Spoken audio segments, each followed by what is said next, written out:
பெரம்பலூர் தொகுதிக்குள் இப்பொழுது பார்க்க போகிறோம். பெரம்பலூர் தொகுதியை பொறுத்தமட்டில் குன்னம், பெரம்பலூர் ஆகிய இரு தொகுதிகளை உள்ளடக்கிய தொகுதிகள்.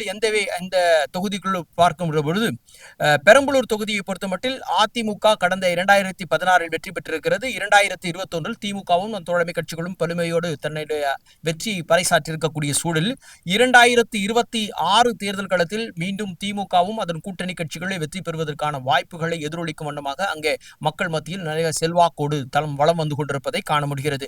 குன்னம் தொகுதியை பொறுத்த மட்டிலும் திமுகவும் அதன் தோழமை கட்சிகளும் வலிமையோடு தங்கள் மக்கள் மத்தியில் இருந்து கொண்டிருக்கிறார்கள். எனவே அந்த சூழலை பொறுத்த மட்டில் அங்கே திமுகவும் அதன் தோழமை கட்சிகளும் பெரும்பாலான வாய்ப்புகளை வெற்றி பெறுவதற்கான சூழலை வைத்திருக்கிறார்கள். அந்த வகையில் பெரம்பலூர் தொகுதிக்கு உட்பட்ட 2 தொகுதிகளிலும் மிகப்பெரிய செல்வாக்கு திமுகவின் பக்கமே இருந்து கொண்டிருக்கிறது என்பதான பதிவுகளை பார்க்க முடிகிறது.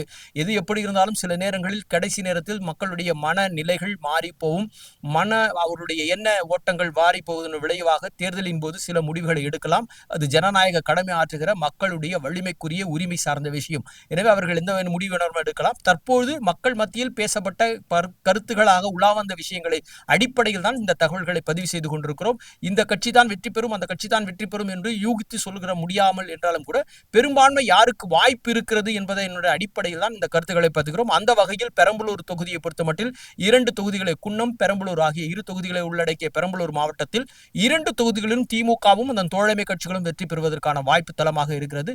தேர்தல் முடிவுகள் என்ன சொல்கிறது என்பதை பொறுத்திருந்து பார்ப்போம்.